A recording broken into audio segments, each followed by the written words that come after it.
What is going on, traders? Welcome back to the Traveling Trader. An insane couple of days in the markets, obviously due to the Fed meeting, as well as a couple of other metrics that came out about the economy. Depending on which sector you're looking at, there's just been a crazy amount of volatility, right? The tech stocks have been ripping, the industrials and inflation hedges have been tanking. We'll get into that, and then I'm going to be giving you 3 stocks that we're currently looking at. We've actually loaded the boat on a couple of these, so you definitely want to stick around to see what those 3 are and see my DD on them. And then I'll be giving you a quick little update on AMC. So first, a brief market update followed by an update on some of the current plays, the top 3 stocks that I'm looking at right now, and then AMC. Everything will be in the chapters below, so feel free to skip ahead to whatever it is that tickles your fancy. If you get anything out of this video, leave it a big fat thumbs up just like this. Leave it in the comment section below. Let me know which one of these stocks you are currently in. And let us get right into it. All right, so how did the market interpret the Fed meeting yesterday? Well, the Fed basically moved its timeline for rate hikes. And I've been on record as saying that even though they said that they're moving it back from 2024 to 2023, I honestly think that they can't get past 2022 without at least a minimal rate hike, right? Like I think they're going to start thinking about rate hikes actually next year. And right now they're just softening the blow and they're moving the goalposts a little bit in order to prepare the market for an even earlier timeline for rate hikes. So right now, as it stands, they said 2023. I personally think that they will raise the rates sometime in 2022, but we'll see. However, they did maintain their consistency on inflation being transient and temporary, and that is what the market is reacting to today. The major rally that we are seeing in NASDAQ stocks, in mega cap tech stocks, right, is due to that. And the drop that we are seeing in commodities, which are seen as an inflation hedge, we're talking about lumber, oil, metals, etc., is also due to the fact that the market is interpreting the inflation as being transient, as the Fed says. You see the bond yields dipping today. The 10-year Treasury actually did fall below 1.5 today. There was a low of 1.472 on the yield. And the NASDAQ ripping to all-time highs today, up 1.5%. So the question is this temporary? Is this just a one-day overreaction from the Fed meeting? The answer is yes and no. So I do think that the markets are going to continue ripping, but I also think that commodities are going to regain strength here after a retracement and continue on upwards as well. We saw this exact same thing the last Fed meeting, which was May 19th. If you take a look at a major mining stock like FCX, you'll see that May 19th, which was again the date of the last Fed meeting, we dropped almost 7% on that day. Very similar to what is happening today. We dropped 6% almost today on FCX. Same thing on another major mining stock like Rio Tinto, right? So I do think that the drop in commodities is going to be temporary, and inflation has to take its effect on these commodities once again, and we will start seeing the price rise. And at the same time, I do think that the markets are going to continue ripping higher for 2021. Now, I love when there are overreactions in the market because it makes trading them a lot easier. For example, on GLD, which is the gold ETF, we saw this drop, again, gold being one of the major commodities, and we had this 3% drop today due to the inflationary implications that I talked about earlier, right? So we bought calls on GLD because I noticed that every time GLD has an overreaction and it gaps down, we tend to see a bounce back, right? So we bought which calls did we buy? Let me see. We bought the 167 calls on GLD that expired June 25th. And just a few minutes later, we were up 12% on those calls. So I still hold those calls. I am waiting for a bounce back, hopefully in the next couple of days. And hopefully, if these calls end up in the money within the next couple of days, we will make multiples on cheap calls that we bought on the crash. So if you want access to all of our trades, link is in the description below. And what better time to talk about an update on current trades than now? Probably the best trade of 2021 so far. We opened this Kroger diagonal spread yesterday to play earnings because Kroger reported today before market open. Closed this for a whopping over 1,000% gain. At one point, I was up 1,500%, but I ended up closing it for between 12 and 1,300% gain. Anyway, probably the best play of 2021 so far. We had a pretty easy Apple call spread that we closed for 51% gain today. Opened up a new position on Adobe because they report earnings after market close today. So we'll see how that one fares. And we sold the $45 cash secured put on a DraftKings overreaction. I actually did a video on this. Go back and watch the last top stocks video. DraftKings was on there. In terms of stocks, we actually did enter a couple of inflation hedges on FCX and Rio.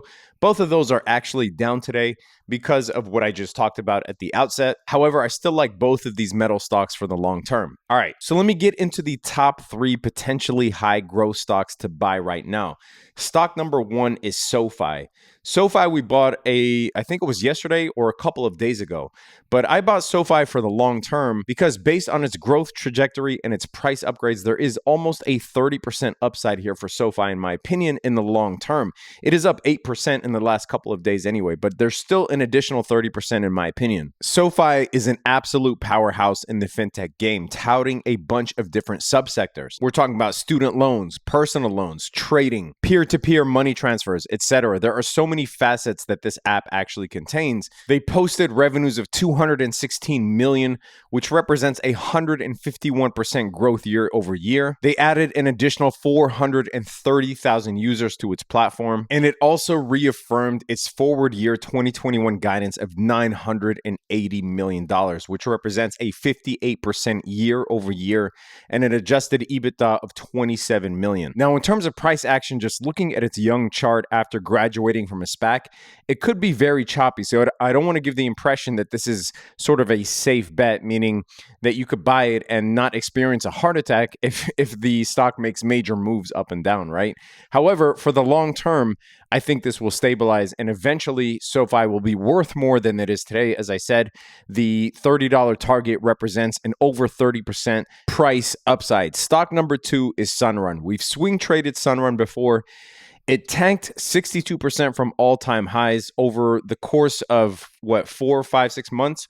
And we have now found support, and it is now rallying back off of support, crossed above the 300-day moving average recently. Now, what's impressive to me about Sunrun is the insane amounts of volume. These last 2 volume bars here, on the last couple of days, you could see really outpace every single volume bar that Sunrun has ever had. It received a $91 price hike from Morgan Stanley, which represents a 77% increase from where it currently stands. And Stephen Bird, who's a Morgan Stanley analyst, explained the price upgrade by saying that the way that Sunrun is currently priced, it is basically implying 0 customer additions for 6 years, essentially meaning that the stock price currently suggests that Sunrun will go out of business within 6 years. And in his point of view, that is not realistic. He also cites the company's decreasing cost of capital as a reason to believe in its future growth. So I do favor Sunrun here, obviously after a major discount. However, I would not bag hold this past the $35 range, right? I know that it's currently trading at 51 and 35 seems like a long way away, but not if you're expecting a $91 price hike. So the risk to reward ratio has to be in line, right? So I would not bag hold this below $35, but I'm willing to hold it for the long term as long as it doesn't cross below that threshold. And stock number 3 is ME. This used to be VGAC. It is now ME, which is 23andMe. We saw an insane 22% rally today, which is nuts because just last week we sent out an alert on VGAC when it was $10.71, citing that 23andMe is much more than just an ancestry company. They are entering the medical testing and diagnostic space. They probably have more DNA info than any one company on planet Earth. They're getting almost $800 million in cash injection from the SPAC deal, and they're expecting 6.2% in compounded annual revenue growth. And based on that, below $11, it was an absolute steal in my opinion, especially since that was close to the default SPAC pricing of $10. There was very little downside with this trade. However, now it is up 22%. Is it a good time to enter? Well, in my view, I think that you should wait for a retracement on ME. I still like it for the long term, so you could dollar cost average if you're planning on buying now, if it falls averaging down some more, etc. However, I do think that you can afford to wait for a down day on ME. But based on the fundamentals and the DD that I just discussed, there is a significant long-term prospect on ME. All right, let me give you a quick little update on AMC. AMC hit the 3.272 fib level for the 100th time right now.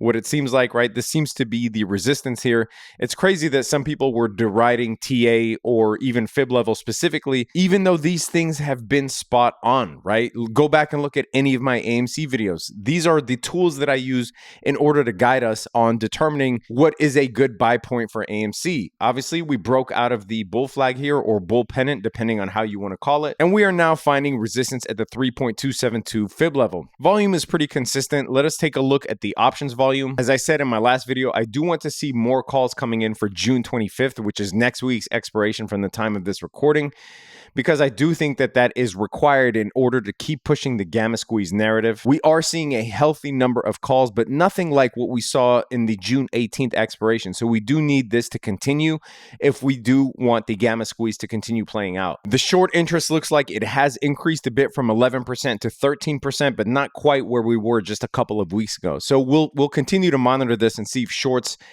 increase significantly or if they stay within this range. As I said before, for the strongest move up, you want to see both the gamma squeeze and the short squeeze take shape at the same time. And we definitely do want to see this volume crack the 300 million mark. That is what tends to keep AMC's price moving, right? If we can crack the 300 million mark, get some more call options in those June 25 expirations, then we will likely see AMC push towards this 4 fib level at around 76 bucks, which would represent a new high. And as I said before, if we get to this level, then I think $100 is psychologically a lot more doable. One last thing to note, this is the strongest green candle that we've seen since June 2nd. So as long as we don't see a sell-off today and this turn into a wick, kind of like we saw back on June 15th, then we will likely continue pushing higher, especially if we can keep that volume consistent. As I said before, you don't want to see volume waning here. This is when you want to see volume maintained in order to keep pushing to the next levels. Anyway, traders, that is it for this video. If you got anything out of this video, leave it a big fat thumbs up just like this. Leave it in the comment section below. Let me know which one of these 3 stocks that you are trading if you want access to all of our trades, including that insane Kroger 1500% trade. Link is in the description below. If you want to learn how to trade options, there is a link to a fabulous course that I put together below. I spent 100 hours on that thing. It is a great value in my opinion. Subscribe to the channel, hit that notification bell. Stay safe out there, traders. Peace.